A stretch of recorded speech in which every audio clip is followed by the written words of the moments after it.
Do you think one product store is better? Or should we do general store? What's up YouTube? In this video, we're gonna talk about if you should start a general store or a one product store, because I've been seeing a lot of hypes on everywhere that I click on. So we're gonna get into it. We're gonna see what's good about it, what's bad about it, and what you need to get started if you're just getting started, okay? So let's go on my laptop and I'll show you exactly what to do.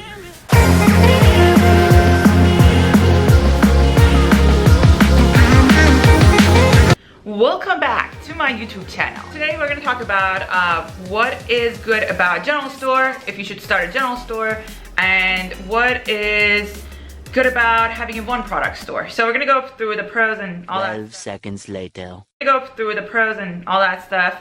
But before we get started, I'm going to show you something real quick. A couple days ago, I showed you something that I was testing and it was winning. So it's a day 3 update. So you're going to get on my laptop. I'm going to show you what's happening with my ad sets. So I have like a bunch of ad sets running right now, and now I have some winning ad sets. They're about 4 to 5 ROAS. So we're gonna be scaling this, trying to scale this.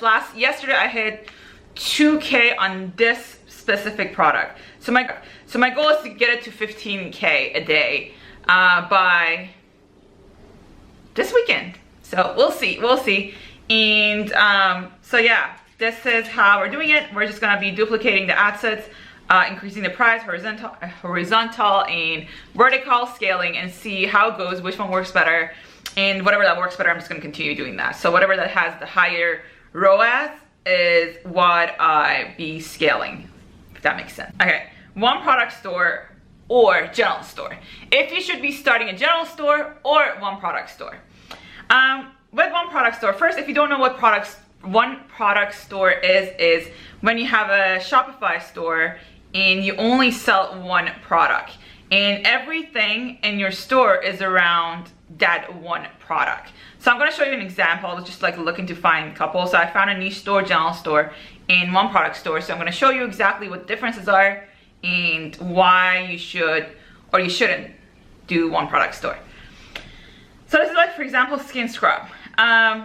This is the only thing that they're selling. Everything around it, even their logo is about skin scrub. They're selling it for a little bit higher price. So that's one thing that you could do with one product store. It usually sells for a little bit more. You can sell it for a little bit more because it's all you have in your store, and it's kind of branded around that store. So this is not private branded, I believe. It's just drop shipping. Some people private brand it. You could do it too, but they haven't done this. So if you're going down, we'll see like the page is pretty long, kind of like a sales page, like a long sales page. And everything is about skin scrub, right? So go down lower. And even if we go through, let's say contact. Never mind. So if you go to home page, you'll see that even their background and everything is about that skin scrub, right? So what is good about having one product store? One good thing about having a one product store is that you're gonna have higher conversion rate.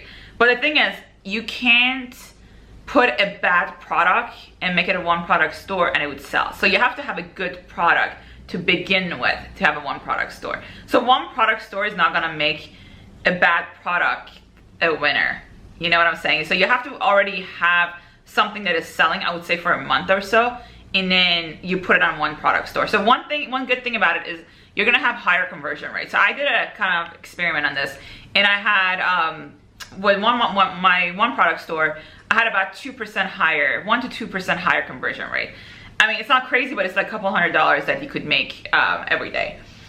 And then the second one is you get better data because all you're selling is that one product, so you can scale it for a little bit longer compared to like if you had a general store, it usually dies off after a couple weeks to a couple months.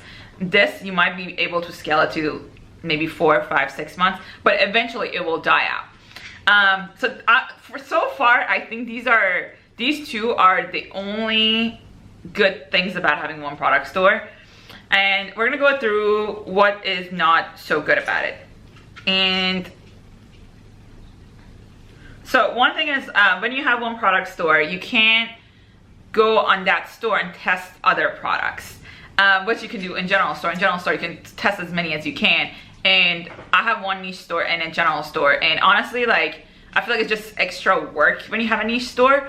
And if you're not selling something like, sorry, you good, Bella? You good? You Gucci? Yeah.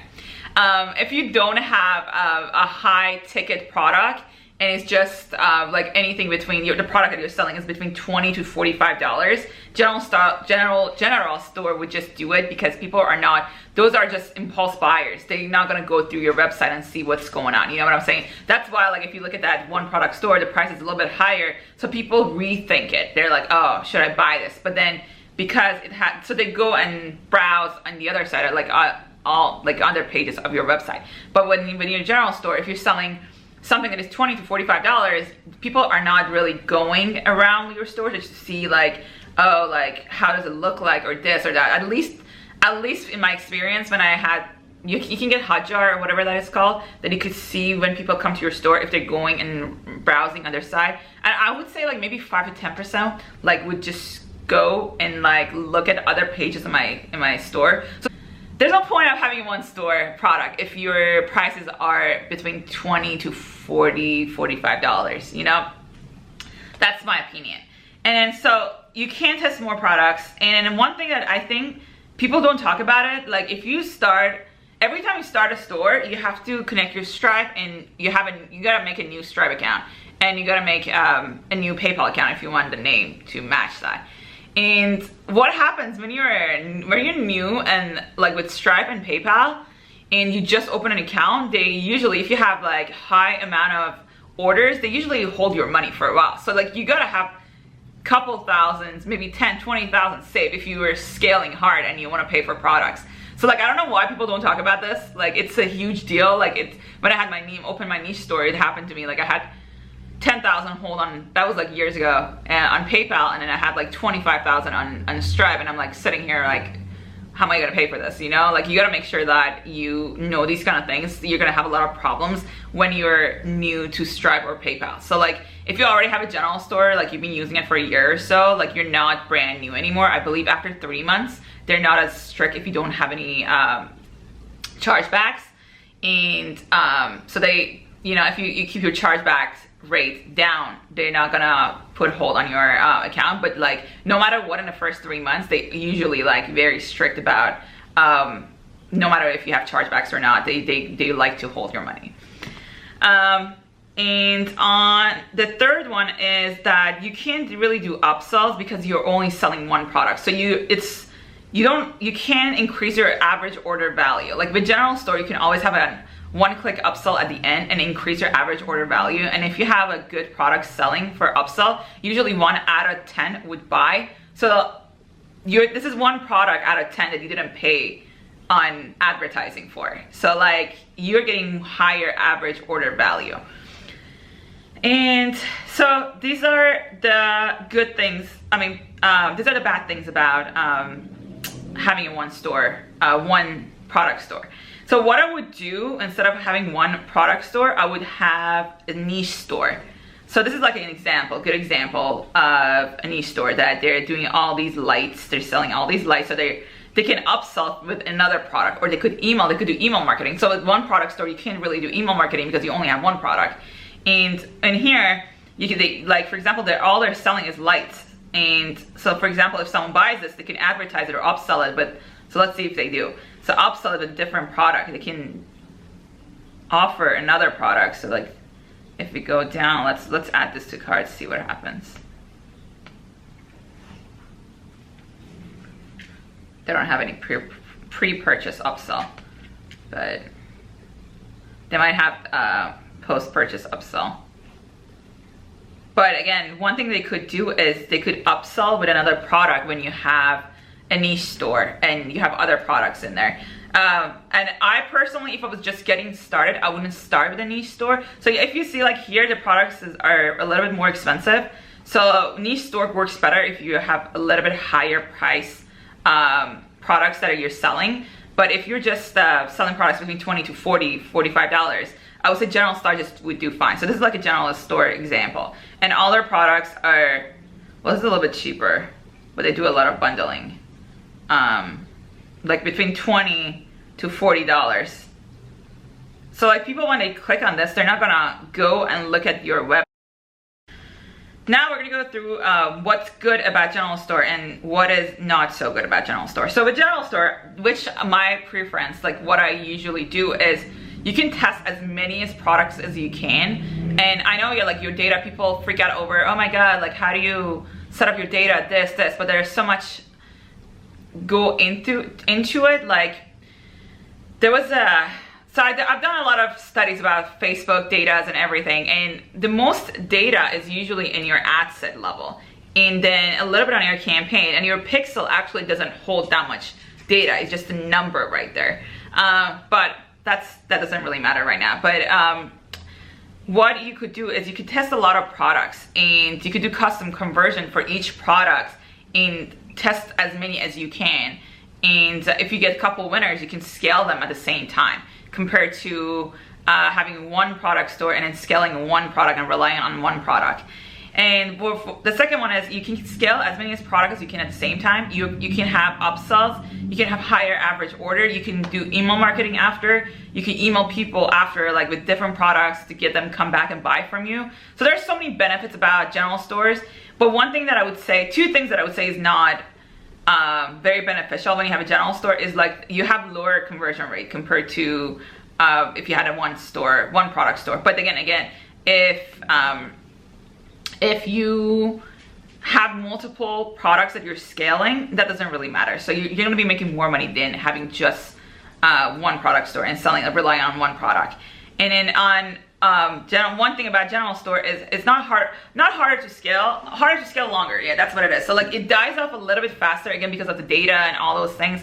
It dies off a little bit faster. So you gotta be consistently testing. But again, no matter what, everything is gonna die off. Even if you had a one product store, it's eventually gonna die off, but it's gonna be a little bit longer scaling. But like I said, if you have multiple products, sorry, my dog is just going crazy. And if you have multiple products that you're scaling, you shouldn't worry about that. So you always have one product or another product that you could be scaling. So yeah, that's my opinion about if you should start a one product or General Store. So they both have their bads and goods. So you gotta decide. If I were about to get started, I would just I started with a niche store. But if I were about to get started, I would just start with a General Store. And if I had a couple products that are doing really good in the same niche, then I would make a niche store around it. And that's what I actually do right now. I have a niche store and a General Store. I don't mess around with different things. Because one thing is, like, people talk about having multiple stores. I don't understand why you would do that. Then you have to have different VAs for like going through different emails. Like, it's double the work. You can just do custom conversions for your Facebook ads, or do Shopify. I download apps that, you know, kind of separate the product data from the other one, and then you don't have to make another whole store for testing other products or bringing a product into your store. So yeah, that's my opinion. I would suggest that you should start a General Store, and later on you can always start a niche store if you get a couple products and one niche that that are doing well. Yeah. You agree, Bella? She agrees. So yeah, hope you enjoyed this video. If you like this video, you know what to do. Give it a like and subscribe. And if this video, I'm thinking, I saw this challenge somewhere that someone's doing a 0 to 1 million in 1 month challenge. So I don't know, I was thinking about it. It's very doable. But again, I have to hire more people to test more products. And if you want me to do that, if this video gets 100 likes, I'm gonna do that. I'm gonna start testing 100 products and at once, and then try to get it to 1 million in a month revenue. So I don't think anybody have ever done this except someone that I saw a challenge, but I've never seen it on YouTube. So it's kind of cool. If someone wants me to do it, I'm down. If this video gets 100 likes, I'm gonna do it. Okay. Hope you enjoyed. Like and subscribe, and I'll see you on the next one. Bye. You think you're cute? I don't think you're cute. I think you're very ugly. Yes. Now, let me record. Stop it. Let me record my videos and then we play, okay? No, I don't even like you. I love you so much. I love you.